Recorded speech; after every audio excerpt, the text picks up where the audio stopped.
Assalamualaikum warahmatullahi wabarakatuh. Perkenalkan, kami dari kelompok 2. Saya sendiri dengan Rizka Fitriah Mahmuda dan rekan-rekan saya Ananda Rosa, Aurelia, dan Sri Wulandari. Di sini saya ingin mempresentasikan laporan keuangan konsolidasi dengan metode biaya. Pertama, ada pengertian laporan keuangan konsolidasi. Laporan keuangan konsolidasi adalah laporan keuangan kelompok usaha yang di dalamnya terdapat aset, liabilitas, ekuitas, penghasilan beban, dan arus kas entitas induk dan entitas anak disajikan sebagai satu entitas ekonomi tunggal. Konsolidasi merupakan kombinasi bisnis yang terjadi karena pengendalian tidak menyatukan proses entitas yang bergabung. Masing-masing entitas tetap beroperasi secara terpisah dan independen, serta membuat laporan keuangan individu. Laporan keuangan konsolidasi metode biaya. Metode biaya ini digunakan untuk mencatat investasi pada saham-saham dari anak perusahaan. Oleh karena itu, dividen dari saham-saham tersebut nantinya yang hanya diakui sebagai pendapat oleh induk perusahaan.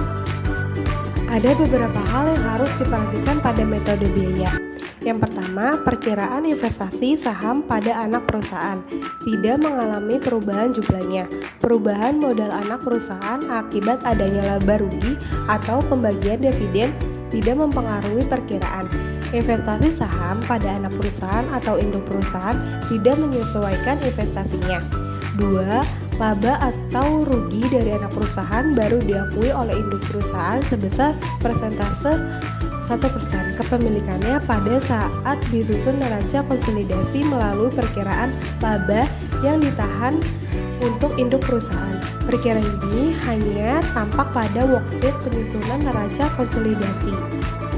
Yang ketiga, penghapusan eliminasi terhadap perkiraan modal saham, agio saham, dan retained earning anak perusahaan hanya didasarkan pada jumlah awal saldo atau awal tahun atau awal saldo pada saat kepemilikan. Keempat, metode biaya berdasarkan pada asumsi bahwa investasi induk terhadap anak perusahaan merupakan bagian dari aktiva. 5. Nilai investasi harus selalu tetap karena akan ditampakkan dalam neraca sebesar harga perolehannya saja. 6. Perubahan nilai aktiva bersih anak perusahaan sebagai konsekuensi dari kegiatan operasionalnya tidak akan mempengaruhi besarnya nilai investasi tersebut. Kemudian masuk ke prinsip substances over from dan laporan konsolidasi. PSAK 4 Revisi 2009 menyatakan bahwa pengendalian atas entitas lain merupakan acuan dalam menentukan apakah suatu entitas diwajibkan menyusun laporan konsolidasi. Pengendalian biasanya ada etika entitas induk memiliki secara laporan konsolidasi. Pengendalian biasanya ada etika entitas induk memiliki secara langsung atau tidak langsung melalui entitas anak lebih dari setengah suara entitas lain. Akan tetapi, PSAK 4 juga menjelaskan bahwa tidak semua kepemilikan lebih dari 50% suara entitas lain, baik secara langsung maupun tidak langsung menunjukkan adanya pengendalian. Dalam kondisi yang jarang terjadi ini, bisa saja kepemilikan di atas 50% baik secara langsung maupun tidak langsung melalui entitas anak tidak menimbulkan pengendalian dalam kasus tersebut. Justru tidak terdapat kewajiban konsolidasi oleh entitas induk. Cara membuat laporan keuangan konsolidasi. Sama seperti membuat laporan keuangan mandiri, unsur-unsur untuk membuat laporan keuangan konsolidasi juga sama. Berikut ini adalah unsur-unsur yang digunakan untuk membuat laporan keuangan jenis ini. Yang pertama ada laporan laba rugi konsolidasi. Yang kedua ada laporan neraca konsolidasi. Yang ketiga adalah laporan laba ditahan konsolidasi. Yang terakhir keempat, laporan arus kas konsolidasi. Keempat laporan tersebut dibuat dengan cara yang sama, seperti laporan keuangan mandiri. Hanya saja pada belakang namanya ditambahkan dengan kata konsolidasi.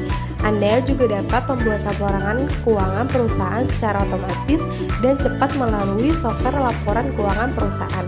Melalui software tersebut, perusahaan dapat mempersingkat laporan keuangan perusahaan, menghindari human error untuk input data dan tersimpannya di cloud sehingga terjaminnya keamanan. Prosedur penyusunan laporan konsolidasi. Laporan konsolidasi disusun dengan menggabungkan laporan keuangan entitas induk dan laporan keuangan entitas anak. Dalam penyusunan laporan keuangan konsolidasi, setiap akun antar perusahaan harus dieliminasi karena entitas induk dan anak dianggap satu. Karena itu, prosedur penyusunan laporan konsolidasi menjadi sebagai berikut. Laporan konsolidasi sama dengan laporan entitas induk ditambah laporan entitas anak dikurang akun antar perusahaan. Dan ini adalah 10 pertanyaan dan jawaban mengenai laporan keuangan konsolidasi dengan metode biaya. Yang pertama, ada apa yang dimaksud dengan laporan keuangan konsolidasi dengan metode biaya?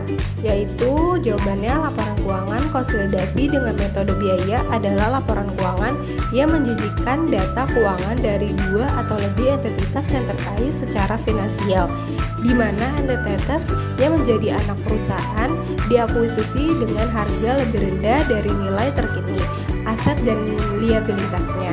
Yang pertanyaan kedua, mengapa metode biaya digunakan dalam laporan keuangan konsolidasi? Jawabannya, metode biaya digunakan dalam laporan keuangan konsolidasi untuk mempresentasikan harga akuisisi anak perusahaan yang lebih rendah dari nilai terkini aset dan liabilitasnya. Hal ini memberikan gambaran yang lebih konservatif terhadap nilai perusahaan yang diakuisisi. Dan ini pertanyaan dari nomor 3 dan 4 sampai 10 semuanya sudah ada jawabannya. Mohon maaf apabila ada kesalahan. Terima kasih. Assalamualaikum warahmatullahi wabarakatuh.